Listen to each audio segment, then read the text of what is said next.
Habarini za saizi ndugu zangu, kwa jina naitwa Dr. Mama Kavumo, ni mama wa tiba za asili, lakini ni mama kwa kushirikiana na viumbe mbalimbali wakiwemo asili ya majini, mizimu. Kwa hiyo Dr. Mama Kavumo, niko hapa kwa ajili ya kukupa elimu au niko hapa kwa ajili ya kukupa mwongozo katika utawala wa nyota. Watu wengi, kila binadamu utambue ana nyota yake. Miongoni katika nyota 12, lakini utambue katika nyota hizo kila binadamu ana nyota yake. Lakini kuna wengine katika familia mnaweza mkazaliwa mkajikuta nyota zinaendana, lakini pia kuna wengine unakuta nyota haziendani.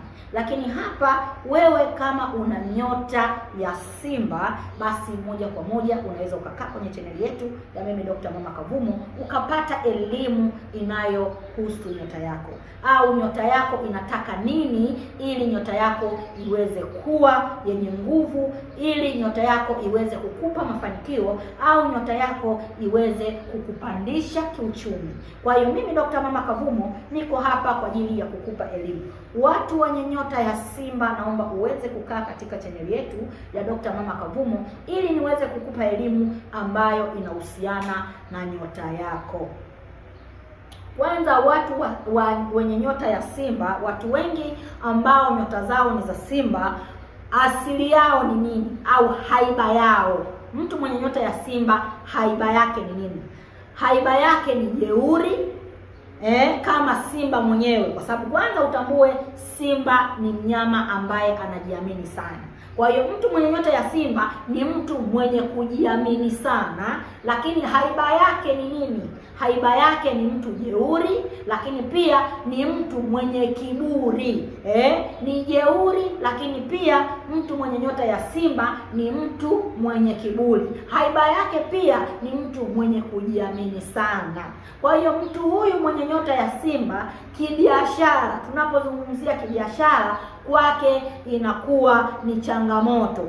Kwa nini? Watu wenye nyota ya Simba, naombeni mkae hapo. Kama huyo wewe ni mfanyabiashara lakini mwenye nyota ya Simba, kuna vitu ambavyo unatakiwa kujifanya usivifanye, kwa sababu hata kama ni aiba yako, kwa sababu inakwenda kukushusha au inakwenda kukuharibia kwenye biashara. Mtu mwenye nyota ya Simba asili yake ni kiburi, asili yake ni jeuri. Kwa hiyo mtu huyu kibiashara, biashara ni mtu ambaye anatakiwa ajishushe. Sasa kama ni mfanyabiashara, mtu mwenye nyota ya Simba, na yeye asili yake biashara inatakiwa kujishusha. Na mtu mwenye nyota ya Simba, tambua haiba yake ni kiburi na haiba yake ni jeuri. Kwa hiyo kibiashara, mtu mwenye nyota ya Simba kwake inakuwa ni changamoto, kwa sababu kama wewe ni mtu mwenye nyota ya Simba, kwenye biashara utambue itakuwa ni changamoto, kwa sababu ya namna ya kuhusiana na watu. Si yeye, hapana, nyota yake ndiyo imebeba hivyo. Kwa hiyo mtu mwenye nyota ya Simba anachotakiwa kufanya ni nini?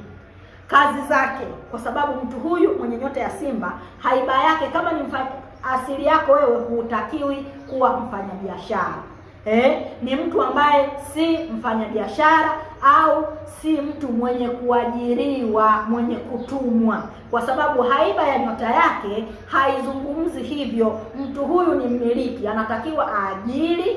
Mtu mwenye nyota ya Simba asili yake anatakiwa awe ni mtu kama ni mcheza mipira, asili yake acheze mpira. Akicheza mpira, mtu mwenye nyota ya Simba atafanikiwa sana. Lakini pia mtu mwenye nyota ya Simba anatakiwa ni mtu ambaye ana mamlaka.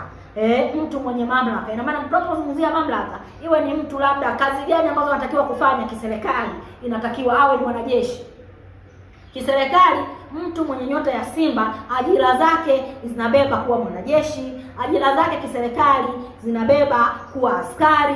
Kiserikali kinyota yake pia inabeba kuwa kiongozi. Na maana, ndio maana tunasema mtu mwenye nyota ya Simba hawezi kujishusha, kwa sababu ni mtu ambaye haiba yake ni jeuri, kiburi na kujiamini sana. Ina maana ni mtu ambaye amebeba mamlaka na utawala katika utawala wa kinyota. Lakini pia mtu mwenye Simba anatakiwa, nyota yake inatawala siku ya juma ngapi? Mtu mwenye nyota ya Simba, nyota yako inatawala siku ya Jumapili. Siku hiyo ya Jumapili, na vazi ambalo anatakiwa kulivaa ni rangi nyekundu, ina ishara ya damu. Na ndio maana hata kwenye upande wa wachezaji, mimi narudi tena hapa nawapa elimu. Hiyo ni mambo ya kinyota sasa. Msiseme mama naingia kwenye mambo ya mpira, hapana. Leo nazungumzia kwenye mambo ya kinyota. Hata kwenye upande wa mipira, na ndio maana unakuta kwa sababu utawala wao ni wa Simba, wanavaa mavazi mekundu. Kwa hiyo wewe mtu mwenye nyota ya Simba unatakiwa uvae vazi yenye rangi nyekundu. Kama utakosa rangi nyekundu, basi rangi ambayo unatakiwa kuvaa ni rangi nyeupe, lakini imetawaliwa na rangi nyekundu. Na hata kama kwa katika sasa uchezaji, na ndio maana nikasema tunakwenda katika uchezaji, kama ni siku sasa ni timu inacheza, siku hiyo, siku ambayo inatakiwa kucheza, inatakiwa icheze siku ya Jumapili. Na siku hiyo ya Jumapili utawala wake wa nyota unaanza alfajiri, asubuhi, lakini pia itatawala mpaka majira ya jioni, saa 12 jioni. Kwa hiyo siku hiyo kama timu ya mpira itacheza na itavalia mavazi hayo katika utawala huo, basi moja kwa moja utambue watapata ushindi wa mafanikio, lakini pia watafanikiwa sana. Lakini pia wewe mtu mwenye nyota ya Simba, siku ya Jumapili valia vazi lako jeupe au nyekundu. Vaa kuanzia asubuhi, basi utajikuta mambo yako yanakwenda vizuri, mambo yako yanafunguka, mambo yako yanakwenda sawa sawa. Lakini vitu ambavyo hutakiwi kuvifanya siku hiyo ni vitu ambavyo unatakiwa ujizuie, kwa sababu siku hiyo pia unakuwa ni mtu mwenye hasira. Mtu anapokukorofisha kidogo tu, basi unajikuta mtu huyu ana paniki, mtu huyu anakuwa na hasira sana. Kwa hiyo kitu ambacho tena siku hiyo ya Jumapili unatakiwa kuzuia hasira zako, kwa sababu siku ya Jumapili mtu mwenye nyota ya Simba ukimkorofisha kidogo tu, basi unajikuta anajawa na hasira, anasikia hasira sana. Lakini si kwamba ni makusudi, hapana, ndio haiba ya nyota yake inampeleka hivyo. Kwa hiyo wapendwa watazamaji, katika channel yetu ya Dr. Mama Kavumo tupo na nyota nyingi na tutaendelea kuwapa elimu nyingi, na muendelee kufuatilia channel yetu ya Dr. Mama Kavumo. Lakini jamani, naomba msiache kusubscribe, msiache kulike, msiache kucomment. Karibuni sana katika channel yetu ya Dr. Mama Kavumo. Karibuni, asanteni sana.